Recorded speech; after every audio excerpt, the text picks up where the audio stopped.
This is James Luxon, the live. With Richie Woodhall here today in Cannock at the Premier Suite. Big event tonight, Richie. Scott Murray's putting on a little show. Yourself, Nigel Benn, Steve Collins, Michael Watson, Glenn Catley. Fantastic lineup. First of all, how pleased are you to be here tonight? Yeah, very pleased. Up the road for me, so I'm from Telford, just not too far away. So yeah, to bring those type of boxers and superstars to the area, it's great. It's great for the Midlands, I think. So Scott, fair play to him. And yeah, I'm looking forward to it tonight. You seem to be a very, very busy man. You seem to be always on the TV screen, here, there and everywhere. Life post-retirement from in the ring, it's been good for you. Yeah, it's not been bad, to be quite honest. I'm pretty lucky, so I work hard. I think the harder you work, the luckier you get, as they say. So yeah, it's been good. I've been lucky with the commentating. I think I've got a fair eye for it, if you like, and they seem to like what I'm doing. So I'm mainly with TNT Sports now, and they're treating me really well, and I'm pleased to be with them. I spoke to your former opponent, Glenn Catley, who's here tonight earlier today. It was a big fight for him at the time. He took it on 11 days' notice. He was contemplating retirement beforehand, and he put in a very good account of himself. Just talk to me about your memories of that fight. It was a nightmare for me. Yeah, he come in. I prepared for Nardiello, who was a southpaw, and then he pulled out, and Glenn come in. Nothing to lose really, Glenn hadn't, and yeah, I thought he did enough probably to win the fight. It's just one of those things, a bad night at the office for me, just like Tyson Fury just had a bad night in Saudi, so it can happen. But yeah, fair play to Glenn. He fought out of his skin and probably deserved to win the title that night. You just mentioned there Fury and Ngannou. Fury had a bad night in the office. I still think he won the fight. A lot of people are saying that Ngannou won as a robbery. Do you feel that is potentially because they didn't expect Ngannou to do as well as he did do, that they give him a few extra points for that reason? No, I actually thought Ngannou had probably done enough to win it myself. It's one of them that could have gone either way, but I just thought that with his aggressive style, I thought he punched cleaner. Tyson was a bit off that night. His timing was out, and he was trying to get Ngannou to come forward, which he wouldn't do, and that probably frustrated him a little bit, and probably surprised him how good Ngannou was. So I just thought I had Ngannou winning it, just edging it, but there's nothing in it, and Tyson's got it.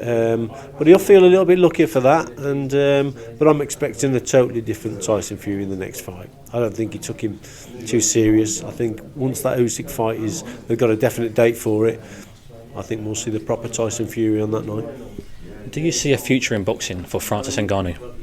100%, yeah. I think he surprised everyone. Looked really, really strong, and he got a good boxing brain, to be quite honest, because he knew he didn't have the height and the reach, obviously, over Tyson. Tyson's got that, so he just held back a little bit, and everyone was expecting him to go forward, but he was patient, and he made Tyson overreach.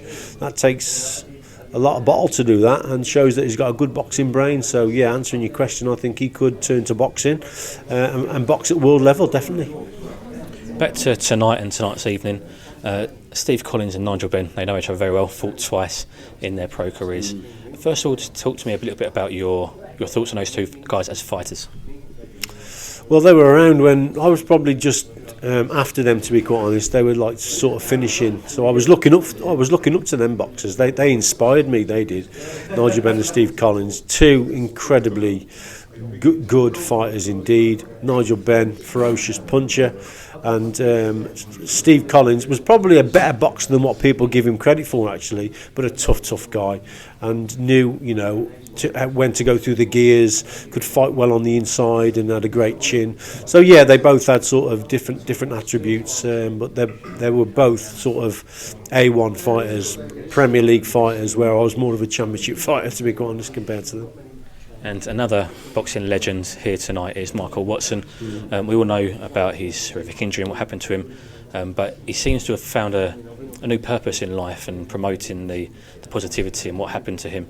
Again, talk about Michael Watson, the fighter, first of all. Michael Watson, the fighter, again, I was sort of a young pro coming through, looking up at your Benns, Eubanks, Collins and Michael Watson.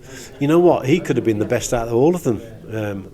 Michael Watson. Obviously inflicted the first defeat on Nigel Benn, and again a clever, good performance. But he was solid. He was a really good fighter. I mean, he fought for the world title probably 3 times, McCallum, and then the 2 Eubank fights.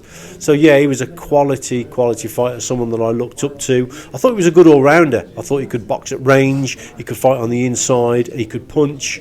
So yeah, if you're fighting Michael Watson, you've got a real handful in front of you, and he's someone who I admired.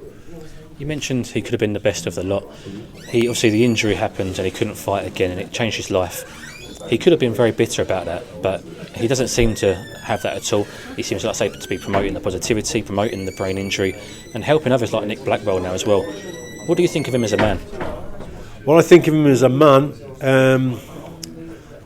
I would, in a comparison, I would say that of all the fighters here tonight, what they've won, the world titles that they've won, it's nothing compared to what that man has won in terms of in his life. He's probably, in comparison, I would say he's probably an undisputed world champion of the people. He really is. What the battle that he's come through, and he's been successful, and he's back to health, and now what he's doing in terms of helping the Nick Blackwells of this world and helping people out, then yeah, he's a hero. He's one of my heroes, and he's a great guy, and I can't wait to see him again, because I've met him a few times since obviously he had the incident in the ring. I've met him 4 or 5 times.